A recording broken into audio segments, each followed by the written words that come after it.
देखो आज हम पढ़े भाई कक्षा 12 का, क्या कक्षा 11 वाले होना चाहिए तुम लोग, पता नहीं चलता तुम लोग इतने छोटे छोटे बेचारे हो। चैप्टर, हाँ बेटा नहीं, बड़े बड़े लड़के कुल 9th में चले जा रहे हैं। अब उनको देख के ना शर्म आती है बेचारे कि 8 में है कि 9 में है, इसको पढ़ाया जाए कि इसको खिलाया जाए बेचारे। चले फिलहाल देखिए, है ना, जीव जगत का वर्गीकरण। समझिए कि जीव जगत का वर्गीकरण, जीवों को वर्गीकृत करना या अलग अलग वर्गों में रखना क्या कहलाता है, जीव वर्गीकरण कहलाता है। तो समझिए कि सबसे पहले इसके बारे में खोजा किसने, कौन बताया, आपसे यही क्वेश्चन आने वाला है। ठीक है, तो दिल लगा के पढ़ो, एकदम मेहनत से पढ़िए। देखिए, तो पृथ्वी पर लगभग कितनी प्रजातियां हैं जीवों की, तो पृथ्वी पर लगभग 1.7 से 1.8 मिलियन क्या है प्रजातियां पाई जाती हैं। कितनी, 1.7 से 1.8 मिलियन प्रजातियां किसकी पाई जाती हैं, जीवों की प्रजातियां पाई जाती हैं। अब इन्हीं प्रजातियों को हमें क्या करना है, अलग अलग वर्गों में रखना है। किस बेस पे आप रखते हैं, साइंटिस्टों ने भी, कई वैज्ञानिकों ने भी इसे अलग अलग वर्गों में रखा था, जिसके बारे में हमें पढ़ना है कि क्यों भाई इनकी, जैसे अलग अलग वैज्ञानिकों ने रखा। तो जैसे मान लेते हैं, पहले वैज्ञानिक थे अरस्तु, उन्होंने रखा, फिर उसके बाद कैरोलस लिनियस ने रखा, उसके बाद फिर आए आर.एच. व्हिटेकर, है ना। तो इनको क्या कर दिया गया, क्यों भाई, आखिर ऐसी क्या कमी थी, क्या वजह थी कि सबसे पहले जब अरस्तु ने जीवों को अलग किया तो क्यों भाई बांट दिया गया, अलग कर दिया गया, उसको नहीं माना गया। फिर कैरोलस लिनियस ने, है कि नहीं, फिर कैरोलस लिनियस ने क्या किया, जीवों को बांटा, और उसके बाद किसने बांटा, देखिए आगे,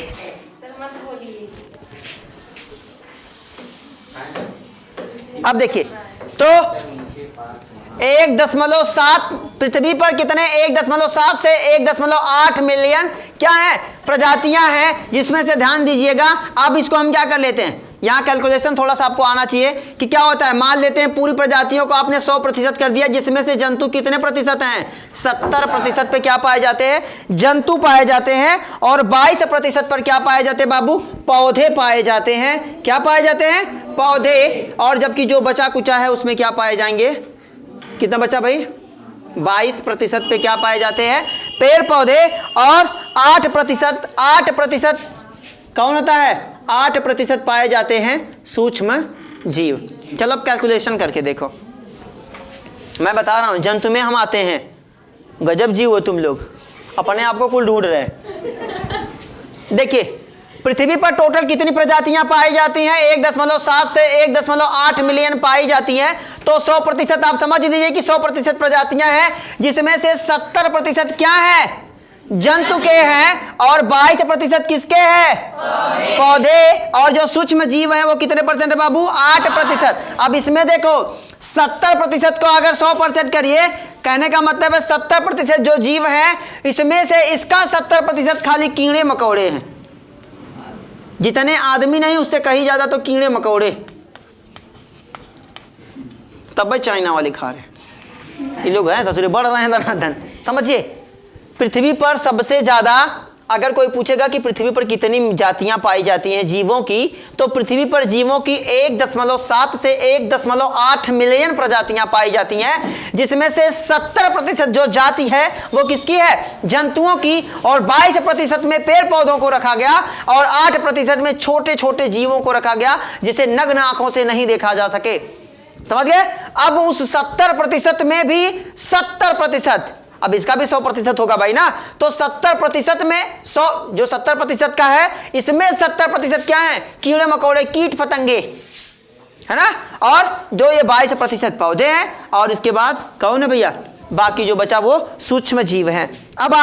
अब शुरू करते हैं आपका चैप्टर कि जीवों को सबसे पहले वर्गीकृत किसने किया था, तो वो कौन थे, अरस्तु थे।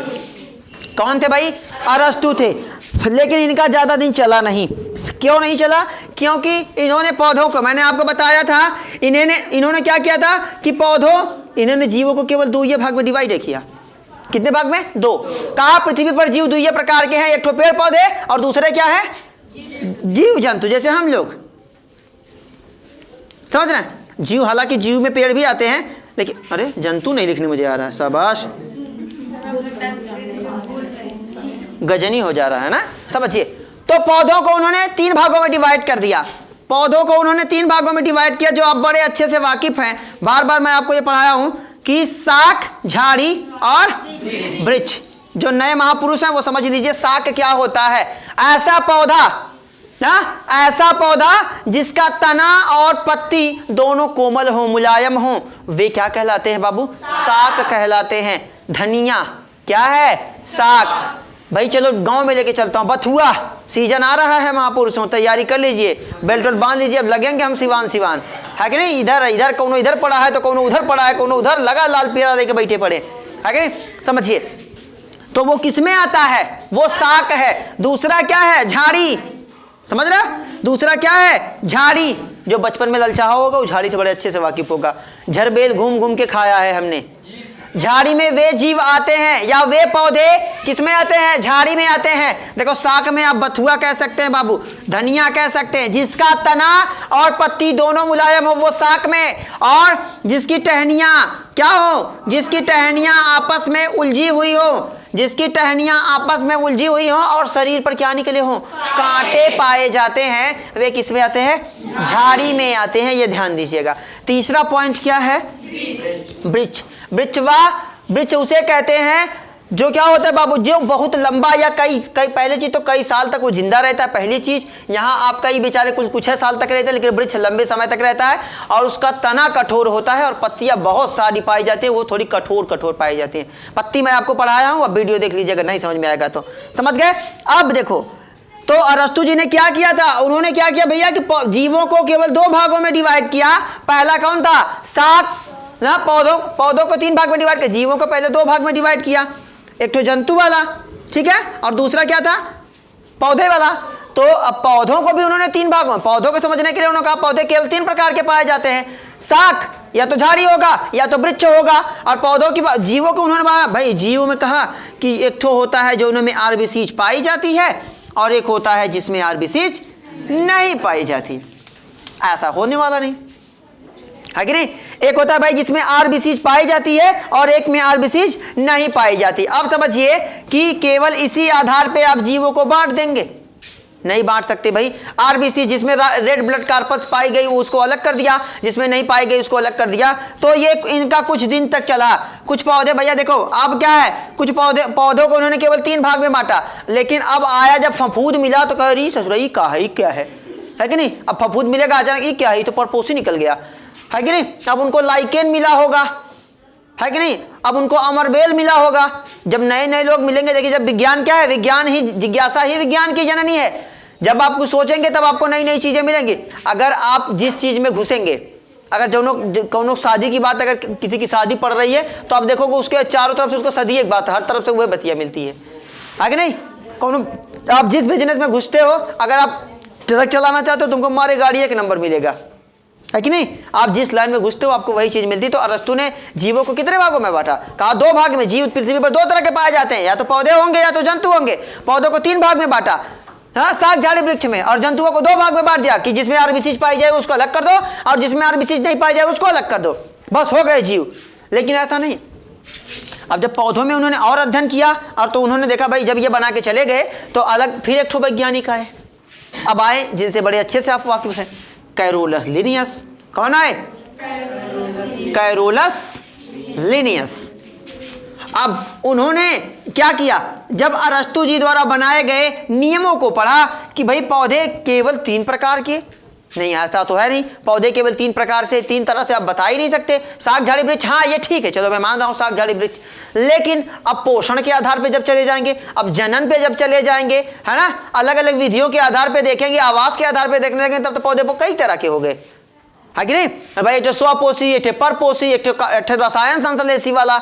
हालांकि रसायन संश्लेषी स्वपोषी में ही आता है कि नहीं? अब एक नयका वाला घुसा सहजीवी, अब वो किसी के अंदर में रहेगा, किसी को ऊपर हो गया, अब उसको कहाँ रखा गया? तो कुछ दिन के बाद इनकी क्या कर दिया गया? इस योजना को बेचारे को क्या बड़ी मेहनत से बेचारे ने ढूंढा था, इसे अमान्य घोषित कर दिया गया। फिर आए कौन? Carolus Linnaeus. कैरोलस लिनियस ने जीवों को भी बांटा। अब उन्होंने भी जीवों को 2 भागों में बांटा। कौन कौन सा? जंतु जगत और पौधों में बांटा। लेकिन कुछ दिन के बाद क्या हुआ? उनका भी काम तमाम में हुआ, क्योंकि सारे बेस वो किसके बेस पे थे? अरस्तु के बेस पे थे। समझ रहे? तब इसके बाद आए हम लोगों के वैज्ञानिक। कौन से आए भैया? R.H. व्हीटेकर। कौन आए? RH Whittaker. ध्यान दीजिएगा कि आपसे पूछेगा कि वर्गीकरण की खोज किसने की थी, तो आप पहले RH विटेकर को बताएंगे। हाँ, दिया था कई लोगों ने, अगर विस्तार से दे दिया तो आप सबसे पहले अरस्तु का नाम देंगे, फिर कैरोलस लिनियस का नाम लेंगे और उसके बाद किसका नाम लेंगे, RH विटेकर का। ठीक है। अब उन्होंने जीवों को कितने जगतों में बांटा, तो उन्होंने जीवों को धड़ाक से उठाया, कितने जगत में बांट दिया, शाबाश मेरे देश के युवाओं, कितने जगत में बांटा, 5 जगत में उन्होंने जीवों को बांट दिया। कहा जीव पृथ्वी पर का मैं 5 जगतों में जीवों को बांट रहा हूं और ये आखिरी होगा मेरा। ठीक है। तो RH विटेकर ने कब बांटा था, तो 1669 में। कितने में बांटा था, 1669, यही ना भैया, सॉरी 1969, गलतियां हो जाती हैं भैया, आप लोग तो महापुरुष हो, अगर सर जी लिख दिए तो सही होगा। चले फिलहाल, तो पहला जगत कौन सा था बाबू, तो पहला जगत क्या था, मोनेरा। याद रखना, चलते फिरते पढ़ रहे हैं कि मोनेरा में वे जीव आते हैं। मोनेरा में कौन आता है, इसको मैं एकदम व्याख्या बताऊंगा, एक एक चैप्टर का, एक एक जगत का एक एक वीडियो बनेगा, समझ रहे हैं। अभी आप इसको लाइटली हल्के में फटाफट समझते चले जाइए, क्योंकि ये जगत आपसे एक जगत तो जाहिर सी बात है आने वाला, और जरूरी नहीं कि जो चीज़ एग्जाम में आए उसी को ही पढ़ा जाए। इनके बारे में आप बेसिक जानकारियां अभी चलते फिरते समझ लीजिएगा, फिर एक जगत का एक वीडियो, एक जगत का एक वीडियो, एक जगत का एक एक वीडियो पढ़ते और समझते चलते हैं। ठीक है, विस्तार से उसका नॉलेज देखिए। मोनेरा में कौन सा आता है भाई, बैक्टीरिया आता है। क्या आता है, बैक्टीरिया। आज बड़ा गजब लिखा जा रहा है, समझ रहे हैं। तो कौन आता है बाबू, बैक्टीरिया। मोनेरा की अगर कोई पहचान कर दिया तो तुरंत बता देना कि मोनेरा में क्या आते हैं, बैक्टीरिया। बैक्टीरिया को 2 भागों में इन्होंने तुरंत बांट दिया, पहला यू बैक्टीरिया, तुम बैक्टीरिया है कि नहीं, यहां बोल देना तुम्हारा हो जाना है, यू बैक्टीरिया, और दूसरा क्या था, आद्य बैक्टीरिया। उन्होंने जीवों को तुरंत बैक्टीरिया को कितने भाग में बांट दिया, 2, पहला यू बैक्टीरिया और दूसरा क्या था, आद्य बैक्टीरिया, समझ गए। और दूसरा उन्होंने जीवों को किस जगत में बांट दिया, प्रोटिस्टा। किस में बांट दिया, प्रोटिस्टा में बांट दिया, समझिए। अब दूसरा जगत क्या था, प्रोटिस्टा में बांट दिया। और तीसरा जगत कौन सा था भैया, कवक, पर जो परजीवी होते हैं पूरी तरीके से। और तीसरा, चौथा पादप, और 5वां, यहाँ ढूंढना अपने आपको, तुमको बड़ी कंफ्यूजन होती है। यहाँ हम जंतु में, मत कहना हम कहाँ आएंगे, तो हम ही जंतु में आते हैं, समझ गए। तो प्रोटिस्टा में क्या होते हैं, सभी ये कोष की यूकैरियोटिक। ठीक है, इसमें सभी एक कोष की यूकैरियोटिक। अब आप समझिए, ये अपवाद वाली कंडीशन, जो एक कोष की होगा वो यूकैरियोटिक कैसे होगा, जिसमें केंद्रक नहीं पाया जाता। आपने पढ़ा है प्रोकैरियोटिक यूकैरियोटिक कोशिका पिछले वीडियो में। जो प्रोकैरियोटिक जीव होते हैं उनमें क्या पाया जाता है भाई, केंद्रक नहीं पाया जाता। अब यहां देखो, प्रोटिस्टा में जो जीव होते हैं वो एक कोशिकी होते हैं, लेकिन क्या होते हैं, यूकैरियोटिक होते हैं, समझो, समझ रहे हैं। इसमें प्रोटिस्टा में वे जीव आते हैं जो एक कोशिकी होते हैं लेकिन यूकैरियोटिक होते हैं। और इसको भी कई भागों में बांटा गया है, क्राइसोफाइट और डायनोफ्लैजिलेट, यूग्लिनाइड, अवोपंक, ना प्रोटोजोआ।